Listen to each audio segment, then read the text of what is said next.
1 2 3 4 1 2 3 4 5 6 7 8 നോക്കാം 1 2 3 4 5 6 7 8 1 2 3 4 5 6 7 8 1 2 1 2 3 4 5 6 7 8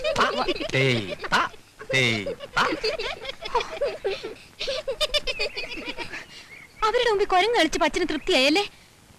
എന്തിനാ അച്ഛൻ എന്റെ ജീവിതം കൂടെ ഇങ്ങനെ നശിപ്പിക്കുന്നത്? ഇനിയെങ്കിലും അച്ഛന് കുടിക്കാതിരുന്നൂടെ? അച്ഛൻ ഒന്ന് മനസ്സിലാക്കണം, എനിക്ക് അമ്മയോ ഇല്ല, അച്ഛൻ കൂടി ഇങ്ങനെ ആയാലോ? അമ്മയെ പറ്റി ഓർമ്മിപ്പിക്കാതെ മോളെ.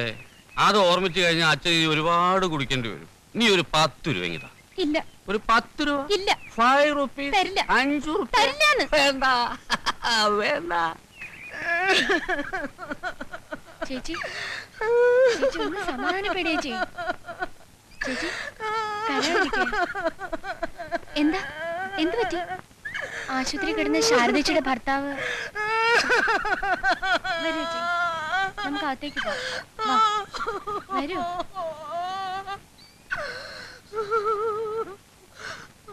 മരിച്ചതല്ല, ശരിക്കും പറഞ്ഞ കൊന്നതാ. ഞാൻ ഹോസ്പിറ്റലിൽ നിന്ന് തന്നെ അറിഞ്ഞു. ടെസ്റ്റ് എടുക്കാതെ പെൻസിൽ ഇഞ്ചക്ഷൻ കൊടുത്തതാണ് കാരണം. ഇങ്ങനെ തന്നെയല്ലേ 2 ആഴ്ചയ്ക്ക് മുമ്പ് മേരിയുടെ കുഞ്ഞ് മരിച്ചത്? ആരാ ചോദിക്കാനും പറയാനോ ഉള്ളത്? ആകെയുള്ളൊരു ഹോസ്പിറ്റൽ, കയ്യിൽ പണമുണ്ട്, എന്തിനോ ആസ്വാദിനോ. ഡാൻസ് സ്കൂൾ നടത്താനും തയ്യൽ പഠിപ്പിക്കാനും മാത്രം ഉള്ളതല്ല നമ്മുടെ ഈ വനിതാ കേന്ദ്രം. ഇങ്ങനെയുള്ള തോന്നിവാസങ്ങൾ അവസാനിപ്പിക്കണം. വാ, നമുക്ക് ചോദിക്കാം. വാ. എവിടെയാ നിങ്ങളുടെ ഡോക്ടർ? എന്തിനാ ചൂടാകുന്നത്? ആദ്യം ഓപ്പി ചെന്ന് ഒരു ടിക്കറ്റ് എടുത്തിട്ട് വാ. ടിക്കറ്റ് എടുക്കാനൊന്നും ഞങ്ങൾക്ക് നേരമില്ല. ഡോക്ടർ ഇവിടെ ഉണ്ട്. നിങ്ങളിൽ ആർക്കാ അസുഖമുള്ളത്? ഞങ്ങൾക്ക് അസുഖമൊന്നുമില്ല. ഞങ്ങൾ അസുഖമുള്ള ഡോക്ടറെ കാണാൻ വന്നതാ. ആ പറയണം. ഇവിടെ തങ്കപ്പൻ നായർ എന്നൊരു പേഷ്യന്റിനെ അഡ്മിറ്റ് ചെയ്തിരുന്നോ? അത് രജിസ്റ്റർ നോക്കണം. എന്നാൽ അഡ്മിറ്റ് ചെയ്തിരുന്നു. ഇവിടുത്തെ അനാസ്ഥ കാരണം മരിച്ചുപോയി. ഞങ്ങളുടെ അറിവിൽ 2 മാസത്തിനകം നടക്കുന്ന 3ാമത്തെ മരണമാണിത്. അതിന്റെ ഉത്തരവാദിത്വം നിങ്ങൾക്കാണ്. എനിക്കോ? സ്നേഹം കൊണ്ട് ആരും ഇവിടെ വരാറില്ല. രോഗിയാകുമ്പോഴാ മനുഷ്യരിവിടെ വരുന്നത്. വന്നു കഴിഞ്ഞാൽ അവർ പൂർണ്ണമായും രക്ഷപ്പെടും എന്ന വാക്ക് ഞങ്ങൾ കൊടുക്കാറില്ല. താൻ പാതി ദൈവം പാതി എന്നാ പ്രമാണം. എന്റെ പാതി ഞാൻ ചെയ്തു, ദൈവം അങ്ങേരുടെ പാതി ചെയ്തില്ല. നിങ്ങൾ പോയി ദൈവത്തിനോട് കംപ്ലൈന്റ് പറ. സൗകര്യങ്ങളുള്ള ഒരേ ഒരു ആശുപത്രി ഈ നാട്ടിലുള്ളൂ എന്ന് കരുതി ആൾക്കാർ ഇങ്ങനെ മുതലെടുക്കരുത്. ആശുപത്രിക്കകത്ത് നിന്ന് ഡോക്ടറോട് സംസാരിക്കുന്നതിന് മര്യാദ വേണം. ആ മര്യാദ വിട്ടു കഴിഞ്ഞാൽ ഞാൻ പോലീസിനെ വിളിക്കും. ആശുപത്രിയോ? ഇതോ? ഇത് ആശുപത്രിയല്ല, ഇതൊരു ശവപ്പറമ്പാണ്. ഇതൊരു ദേവാലയമാണ് ഡോക്ടർ. ഇത് ഞാൻ പറയുന്നതല്ല, നാട്ടുകാരുടെ അഭിപ്രായമാണ്. എന്റെ ഒറ്റയാളിന്റെ പരിശ്രമം കൊണ്ടാണ് ഇത് ഇങ്ങനെയൊക്കെ ആയത്. ഞാൻ പണം പലിശയ്ക്ക് കൊടുക്കുന്ന ആളാ. അതുകൊണ്ട് തന്നെ അത് വേണ്ട രീതിയിൽ തന്നെ പ്രയോജനപ്പെടുത്തണമെന്ന് എനിക്ക് നിർബന്ധമുണ്ട്. ദേവാലയമാണെങ്കിൽ ഇവിടെ ദേവന്മാര് മാത്രമല്ല അസുരന്മാരും ഉണ്ട്. സമരം 55ാം ദിവസമാ. ഞാൻ തല ഊനിക്കുന്ന പ്രശ്നമേ ഇല്ല. എന്റെ പരിശ്രമം കൊണ്ട് ഇങ്ങനെ ഒരു ആശുപത്രി ഉണ്ടാക്കി കൊടുക്കുന്നത് നന്മയല്ല, അവസരം കിട്ടിയ അവകാശം പറിച്ചില്ല. സ്വന്തമായിട്ടൊരു ഹോസ്പിറ്റൽ ഉള്ളപ്പോഴാണ് ഞാൻ ഇവിടെ ജോയിൻ ചെയ്യാൻ തീരുമാനിച്ചത്.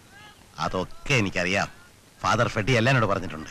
ആശുപത്രിയുടെ കാര്യവും മരണത്തിന്റെ കാര്യവും എല്ലാം. മലയാളി ബോംബെക്കാൾ വന്നിട്ടുണ്ട്. ഇതാണൊരു തൊന്തരവ്. ഡോക്ടർ ഇവിടെ ഒക്കെ ഒന്ന് ചുറ്റിക്കറങ്ങിയാട്ടെ, ഞാൻ ഇപ്പോ വരാം. മിനി, പുതിയതായിട്ട് വിലക്കെടുത്ത ഡോക്ടറാണ് നിൽക്കുന്നേ. ഞാൻ ഇപ്പോ വരാം.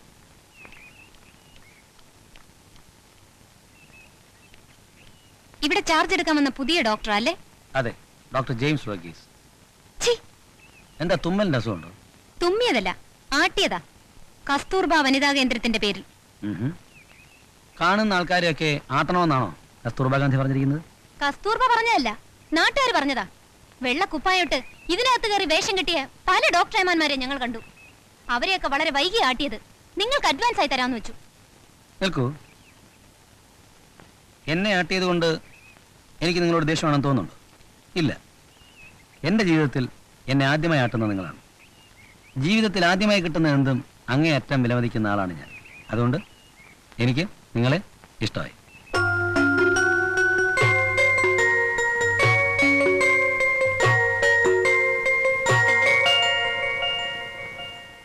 ഇനിപ്പിക്കോളൂ.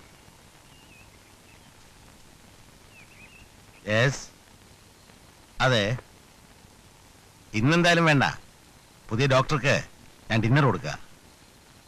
ഡോക്ടർ വന്നു കഴിഞ്ഞു. മോളി ദേവനുമായിട്ട് സംസാരിച്ചുകൊണ്ടിരിക്കുക. ഒരു പെഗ്ഗാവോ അല്ലേ? താങ്ക്സ്. ഇപ്പൊ വേണമെന്നില്ല. എന്താ കഴിക്കില്ലേ? കഴിക്കാറുണ്ട്, ഇപ്പൊ വേണമെന്നില്ല. ഇതെല്ലാ മാന്യന്മാരുടെയും കുടിക്കുന്നതിന് മുമ്പുള്ള ഡയലോഗാ. ക്ഷമിക്കണം, അതിൽ ചെറിയൊരു ഭേദഗതി വരുത്തണം. ഒന്നാമത്, ഞാൻ അങ്ങനൊരു മാന്യനല്ല. രണ്ടാമത്, റെയിൽവേ സ്റ്റേഷനിലും ബസ് സ്റ്റാൻഡിലും വെച്ച് കണ്ടുമുട്ടുന്ന പരിചയത്തിന്റെ പുറത്ത് കഴിക്കാവുന്നല്ലോ ഇത്. റൈറ്റ്? അതിന് അല്പം അടുപ്പ് ആത്മാർത്ഥം വേണ്ടേ? നമുക്ക് കഴിക്കാം. Very good. തങ്കം, തങ്കം, എന്താ? ഒരു സോഡ.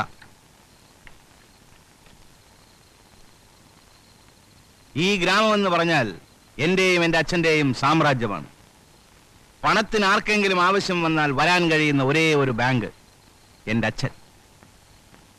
ആർക്ക് രോഗം വന്നാലും വിദഗ്ധമായ ചികിത്സയ്ക്ക് ഒരേ ഒരു ഹോസ്പിറ്റൽ ഞങ്ങളുടെ ഹോസ്പിറ്റൽ. ആർക്ക് മരുന്ന് വാങ്ങണമെങ്കിലും ഒരേ ഒരു മെഡിക്കൽ ഷോപ്പ് എന്റെ അമ്മാവൻ്റേത്. ബ്ലഡ് ടെസ്റ്റിനാണെങ്കിലും എക്സ്റേ എടുക്കാനാണെങ്കിലും ഒരേ ഒരു ക്ലിനിക്കൽ ലാബറട്ടറി എന്റെ അളിയൻ്റേത്. എല്ലാം തികഞ്ഞ ഞങ്ങൾക്ക് ഒന്നു മാത്രമില്ല, കുഞ്ഞുങ്ങൾ. അതാണ് അവളുടെ ജീവിതത്തിലെ ഏറ്റവും വലിയ ദുഃഖവും എന്റെ ജീവിതത്തിലെ ഏറ്റവും വലിയ സന്തോഷവും.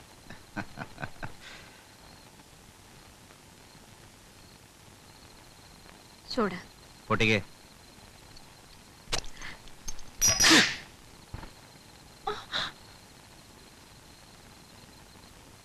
ഒരു സോഡ പൊട്ടിക്കാൻ അറിയില്ല എന്ന് വെച്ചാൽ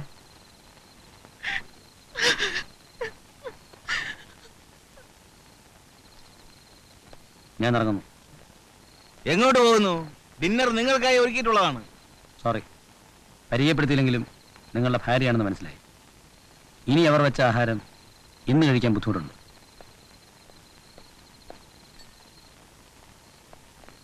ഡിന്നർ കഴിക്കാതെ? സോറി. എങ്കിൽ നാളെ ആകാം. വേണ്ട, ഞാൻ നാളെ മടങ്ങിപ്പോവാണ്. വീട്ടിലെ രീതി കണ്ടിട്ട് ആശുപത്രിയെ തെറ്റിദ്ധരിക്കരുത്. വീട്ടിലെ സ്ഥിതി ഇതാണെങ്കിൽ ആശുപത്രിയിലേത് എനിക്ക് ഊഹിക്കാമല്ലോ. സ്വന്തമായിട്ട് ആശുപത്രി ഉണ്ടായിട്ടും ഞാനിവിടെ വന്നത് മാനസികമായ സ്വസ്ഥതയ്ക്ക് വേണ്ടിയാണ്. ഇന്നൊരു രാത്രി താങ്കളുടെ ക്വാർട്ടേഴ്സിൽ കഴിയാനുള്ള സാവകാശം എനിക്ക് തരണം. Good night.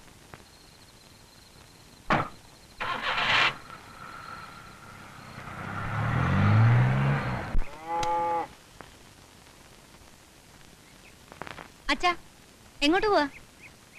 പുതിയതായിട്ട് വന്ന ഡോക്ടറല്ലേ, അയൽവക്കമായതുകൊണ്ട് ചെന്നൊന്ന് കണ്ടു കളയാം. അല്ലെങ്കിൽ പുള്ളിക്കാരനാ എന്റെ ക്ഷീണം.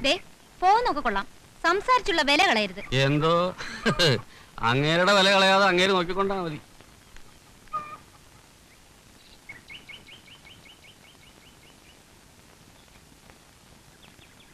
ഇവിടെ പുതിയ ഡോക്ടർ വന്നാൽ ഞാൻ എപ്പോഴും പരിചയപ്പെടാറുണ്ട്. അയൽപക്കത്ത് താമസിക്കുന്ന ആളാ. ഞാൻ പുതിയതായി വന്ന ഡോക്ടർ അല്ല. ഇവിടെ പുതിയ ഡോക്ടറെ താമസിക്കാറുള്ളൂ. ഞാൻ പുതിയ ഡോക്ടർ അല്ലെന്ന് പറഞ്ഞില്ലേ? നിങ്ങൾ എവിടെ നോക്കണം? അവൾ അപ്പോഴേ പറഞ്ഞ സംസാരിച്ചുള്ള വില കളയരുതെന്ന്. ഇതിലും വലിയ എത്ര ഡോക്ടർമാരെ നമ്മൾ കണ്ടിട്ടുള്ളതാ. ഞാൻ പറയുന്ന മനസ്സിലാക്ക്. അയാളുടെ വലിപ്പവും വിദ്യാഭ്യാസവും എനിക്ക് പ്രശ്നമല്ല. ഇപ്പൊ തന്നെ ആശുപത്രിക്ക് ചീത്തപ്പേരാ എന്റെ മോൻ കാരണം. പോകാൻ തീരുമാനിച്ചു അല്ലേ? അതെ. പോകരുത്, അത് പറയാനാണ് ഞാൻ വന്നത്. ഞാൻ എന്ത് ചീത്തപ്പേരുണ്ടാക്കിയെന്ന അച്ഛൻ ഈ പറയുന്നത്? അതൊക്കെ വിട്. നമ്മൾ പത്രത്തിൽ ഇത്രയും പരസ്യമൊക്കെ കൊടുത്ത സ്ഥിതിക്ക് വന്ന ഡോക്ടർ പിറ്റേന്ന് മടങ്ങി പോവാന്ന് പറഞ്ഞാ ആർക്കാ ക്ഷീണം? ഒരു 6 മാസത്തെങ്കിലും അയാളെ വെച്ച് ഉറപ്പിച്ചാ പറ്റൂ. അത് ആശുപത്രിയുടെ ആവശ്യമാ. ഡോക്ടർ ഇപ്പൊ മടങ്ങി പോവുകയാണെങ്കിൽ അതിന്റെ പേരിൽ ഈ ജന്മം മുഴുവനും എന്റെ ഭർത്താവും അദ്ദേഹത്തിന്റെ അച്ഛനും എന്നെ ഇഞ്ചിഞ്ചായി കൊല്ലും. ഞാൻ സോഡ പൊട്ടിച്ചത് ശരിയാകാത്തത് കൊണ്ടാണ് ഇങ്ങനെയൊക്കെ സംഭവിച്ചതെന്നാണ് അവർ പറയുന്നത്. ആ വീട്ടിലെ എന്റെ സ്ഥാനം മനസ്സിലായി കാണുമല്ലോ. നമുക്ക് ഒരുമിച്ച് പോയി പറഞ്ഞു നോക്കാം. കാര്യം കാണാൻ കഴുതക്കാലം പിടിക്കാം. അതിന് എന്നെ കിട്ടില്ല. നീ വരണ്ട. ആശുപത്രി എന്ന പേരിൽ ഒരു സ്ഥാപനം തുറന്നു വെച്ചിട്ട് ഈ നാട്ടിലെ എത്രയോ അമ്മമാരുടെയും കുഞ്ഞുങ്ങളുടെയും ശാപമാണ് അവരച്ഛനും മകനും ഉണ്ടാക്കിക്കൊണ്ടിരിക്കുന്നത്. ആ ശാപം കൊണ്ടായിരിക്കും എനിക്കൊരു അമ്മയാവാൻ സാധിക്കാത്തത്. മനുഷ്യരെ മനസ്സിലാക്കുന്ന ഒരു ഡോക്ടർ എന്ന നിലയിൽ കുറച്ചു കാലമെങ്കിലും ആശുപത്രിയെ സഹകരിച്ചൂടെ? എനിക്കേറ്റ ശാപം കുറയാൻ വേണ്ടിയെങ്കിലും